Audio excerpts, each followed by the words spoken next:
Other contributing factors that we need to consider. How do we eat? What's our current way of eating? We find ourselves in 2021 when I'm recording this class, and there's a lot of demonizing of foods. There's a lot of dairy, XXX. There's a lot of grains, don't eat grains. There's a lot of don't eat lentils and don't be vegetarian. Don't eat meat. Don't be vegan. Please be vegan. Everybody's got their little bag of tricks that they want to heighten by smashing all of the others. I am not from that camp, and I don't want to be part of that discussion because I think it's divisive and I don't think it helps us. But when we're starting to think about the ways that we eat in 2021, we are moving away from consuming dairy in a lot of different circles, not all of the circles, but certainly health and wellness circles. There's a lot of people talking about how dairy is terrible. And I would agree some dairy is really not awesome, but there are some forms of dairy that I actually consider magic and medicine. Butter. So one of the things we need to question, here we are, swapping out all of our dairy milks for nut milks. And yes, of course, if you're having a hard time digesting dairy and you drink a lot of milk, then a really lovely alternative is to have our nut milks. And I love that. I love that we come at a time where there is abundance. We are currently living in a time of abundance, and we are so very lucky for this piece. So now we're starting to swap out some of our dairy milks with almond milk, hemp milk, oat milk, rice milk, cashew milk, all sorts of milks. Doesn't matter what kind. So now we're starting to consume more of these nuts and these seeds. There's also, if you think of our ancestral ways, going back to the ancestral piece, for example, walnuts are harvested towards the month of November, October or November. So when you harvest your walnuts, it's quite a bit of work to crack them open, get the nuts out, and to process them and have them ready so you can eat. And traditionally, your ancestors would have harvested these in the northern parts of Canada, or North America, really. And they would have harvested them and had them available for Christmas. For me, nuts is Christmas. And I mean, I'm nearing 50, so I'm not that old.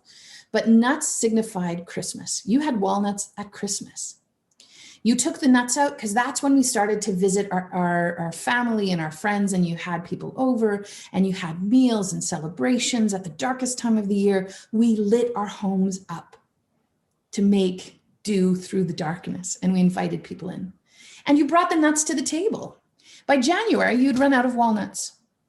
Well, here we are in 2021. If I want some walnuts, I drive to my health food store 10 minutes away, and then I have walnuts in 15 minutes in my belly because I wanted them. Hooray, I live in an amazing time. Oops, I can eat walnuts 12 months of the year. Did your ancestors eat walnuts 12 months of the year? There's really a big push also to go gluten-free. And I don't see a problem necessarily with it, although I do question, are you fixing what the issue was? I don't know. I'm not sure that we are, for a lot of different reasons. So if you're going gluten-free, typically you start to go to gluten-free breads, first stop. You've got white rice, potatoes, and tapioca, and different kinds of starches, if you will, that make the base of these flour blends. Is that better than wheat? In some instances, yes, especially if you are reacting to gluten. Absolutely, I'm not going to deny it. But a lot of swapping over to gluten-free, if you're using nuts, almond flour, seed flour, pumpkin seed flour, which I talk a lot about.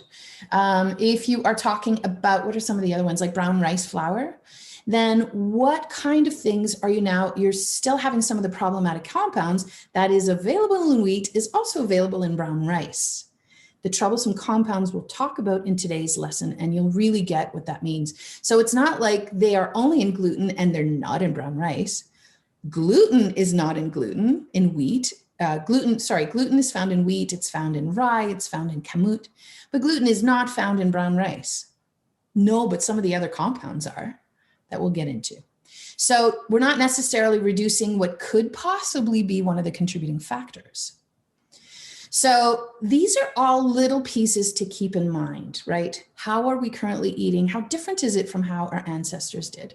I don't know that my grandmother would have had a nut mix at the ready to grab with her whenever she went for a hike. First of all, she never had time for a hike because she was working to the bone to do the laundry by hand, to do the dishes by hand, to do all of the baking and all of the food from scratch, because that is what you did.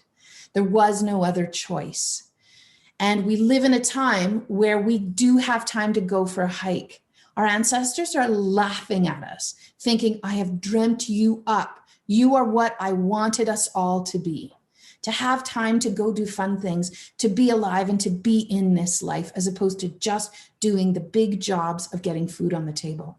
The single act of getting food on the table is quite possibly one of the most burdensome, or well, no, burdensome. I don't want to say that because I enjoy it, but it's a lot of work to get food on the table. And before the advent of grocery stores and packaged foods, it was perhaps one of the most work-intensive pieces of being human. When you say stay-at-home mom before the advent of processed foods, so much of the stay-at-home parent's job was to get food on the table. Do you know how much work that is? I know you do.